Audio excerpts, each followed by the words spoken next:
बाबा बर्फानी के दर्शन करने के लिए तमाम श्रद्धालु पवित्र अमरनाथ गुफा की ओर रवाना हुए और कल जब दर्शन किए तो उसके बाद कहीं ना कहीं दिल में एक तरह से सुकून था कि बाबा के दर्शन कर आ रहे हैं। लेकिन उसके बाद वहां पर बादल फटने की घटना होती है, जिसके बाद पूरे देश में शोक की लहर दौड़ पड़ती है। मेरे साथ अशोक जी हैं।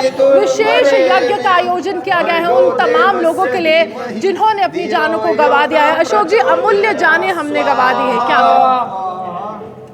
एक बहुत बड़ी आपदा, उस आपदा के कारण 1996 की याद 16, 17, 18 लोग हमसे अलग हो गए। काफ़ी लोग नीचे दबे हुए हैं और काफ़ी घायल हैं।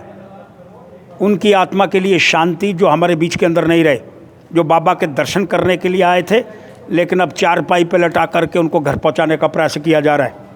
एक इतनी बड़ी आपदा, जिस आपदा के कारण एक बहुत बड़ी घटना घट गई, उसके लिए मैं समझता हूँ ये जो इतनी बड़ी घटना है, कोई भी प्रबंधन उसके समय इतना बड़ा प्रबंध हम नहीं कर पाए हैं। इसके लिए 1996 की याद आई है। मैं NDRF ने जवानों ने बड़ा बढ़ चढ़ करके इसको संभालने का प्रयास करा, लेकिन आपदा इतनी बड़ी थी, जितने भी प्रबंधन थे उसके सामने चरमराने का प्रयास कर गए। माननीय उपराज्यपाल जी ने बड़ा प्रयास करा, हेलीकॉप्टर वहाँ था, लोगों को ले जा करके वहीं लाने का प्रयास हुआ, लेकिन घटना इतनी भयानक थी, उस घटना के सामने काफ़ी ज़्यादा नुकसान हो गया। अभी भी बारिश रुक नहीं रही है, कितनी बड़ी चुनौती मानते हैं? मैं समझता हूँ यात्रा को स्थगित करना चाहिए। इतनी बड़ी घटना घटने के बाद अगर आगे बारिश और ये जो ओले पड़ रहे हैं ये कम हो जाएंगे, बादल फटना, फिर यात्रा प्रारंभ करनी चाहिए। अभी यात्रा को स्थगित कर देना चाहिए। जत्था रवाना हुआ है बालटाल के लिए सुबह। मैं फिर प्रार्थना करता हूँ उपराज्यपाल जी से, यात्रा को स्थगित करो और लोगों को मुश्किल के अंदर डालने का प्रयास मत करो। अगर फिर हालात और बादल फटना बंद हो जाते हैं फिर प्रारंभ करी जाए या यात्रा को लंबा कर दिया जाए, लेकिन वहाँ जाकर के लोगों का नुकसान हो पाए। बादल फटने के कारण ऐसी परिस्थितियाँ बनी हुई हैं कि अभी जो नीचे दबे हुए हैं वो नहीं निकल रहे और हम यहाँ से और भेजने का प्रयास कर रहे हैं। ये मुझे लगता है इस पर पुनर्विचार करना चाहिए निर्णय। प्रशासन की बात रही, लेकिन आप भी बहुत ज़्यादा विश्वास रखते हैं भोले बाबा में। हम बहुत बार देखते हैं आप भजन भी गाते हैं, तो इस समय विशेष तौर पर क्या मांगेंगे उन लोगों के लिए, उन परिवारों के लिए जिनके सदस्य जो है लापता?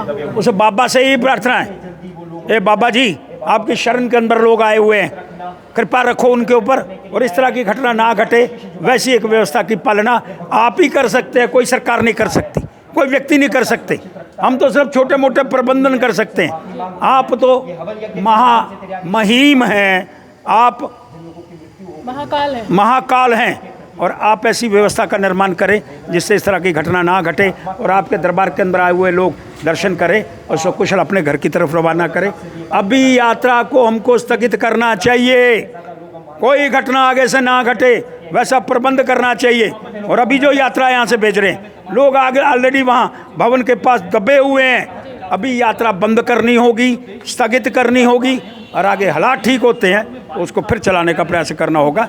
यही मेरी। देखिए, कुदरत ने कल रौद्र रूप धारण किया था, लेकिन एक ही बात हम कहेंगे कि शिव आदि भी हैं और अनंत भी हैं, और जब शिव चाहेंगे तो बारिश भी रुकेगी। लेकिन सबसे बड़ी यहाँ पर प्रार्थना की जा रही है कि हे भगवान शिव अपनी कृपा जो है तमाम श्रद्धालुओं पर बनाए ताकि ये विघ्न जो है वो जल्दी से हट जाए। आप भी हमारे साथ बने रहे, देखते हैं।